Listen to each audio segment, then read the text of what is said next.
बिस्मिल्लाहिर्रहमानिर्रहीम। अस्सलाम वालेकुम नाज़रीन, मैं उम्मीद करता हूँ कि आप खैर आफियत से होंगे। और आज की इस वीडियो में हम बात करेंगे एफएसएच हार्मोन्स, यानी कि फॉलिकल स्टिमुलेटिंग हार्मोन और एज़ोस्पर्मिया। और हम ये देखेंगे कि what is the role of this hormone in case of the azoospermia, यानी कि स्पर्म के नील होने में या स्पर्म की अदम मौजूदगी में ये जो हार्मोन है ये क्या रोल प्ले करता है।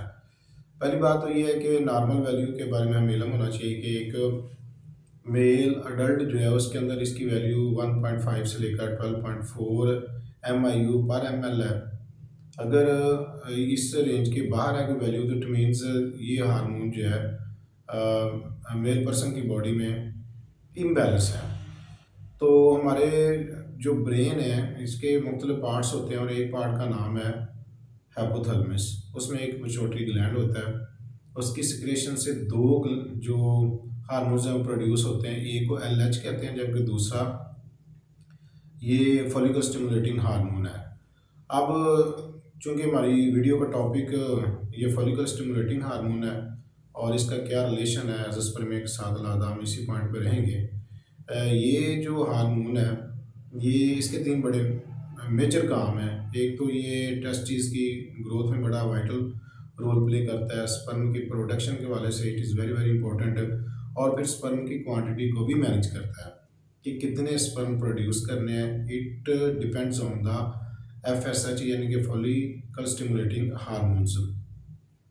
अब अगर एक बंदे के अंदर या एक पर्सन के अंदर या एक मेल के अंदर स्पर्म्स जो हैं वो अवेलेबल नहीं है तो फिर हमें इसके बारे में बोधल होना चाहिए कि ये जो हमारा हार्मोन है आया कि ये नॉर्मल वैल्यू के अंदर लाई करता है या कम है या ज़्यादा है।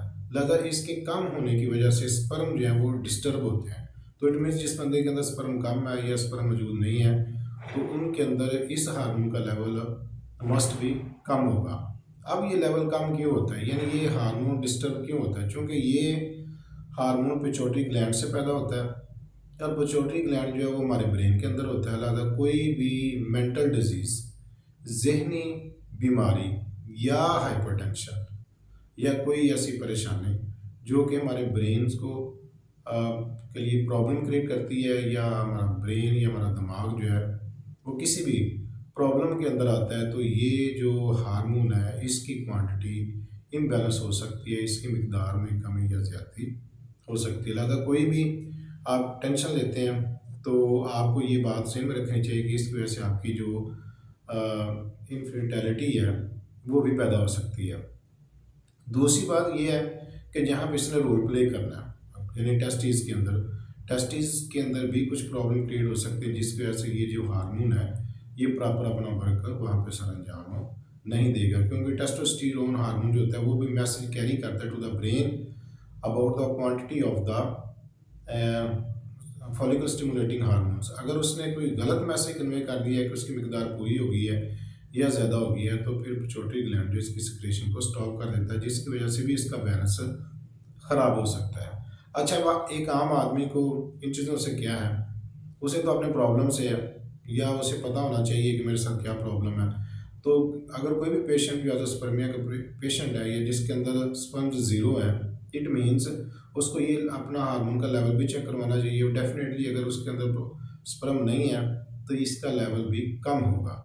अब हम ये देखेंगे कि कौन सी हमारी डाइट के अंदर वो चीज़ें शामिल हैं जो कि हमारे हार्मोन्स के लेवल को ख़राब कर देती हैं।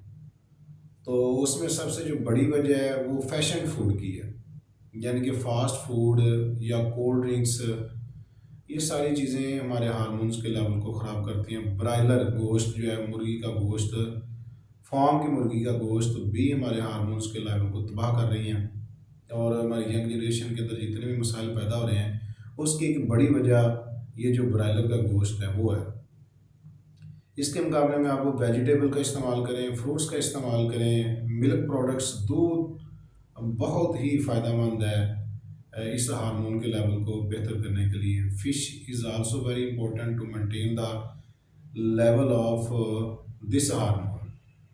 तो मुझे उम्मीद है कि आपको ये वीडियो पसंद आई होगी। आप इन बातों पे अमल करें, इंशाल्लाह आपके इस मर्ज़ में आपको ये जो है वो बेनिफिट देंगी, आपको फ़ायदे मिलेंगे। अल्लाह हाफिज़।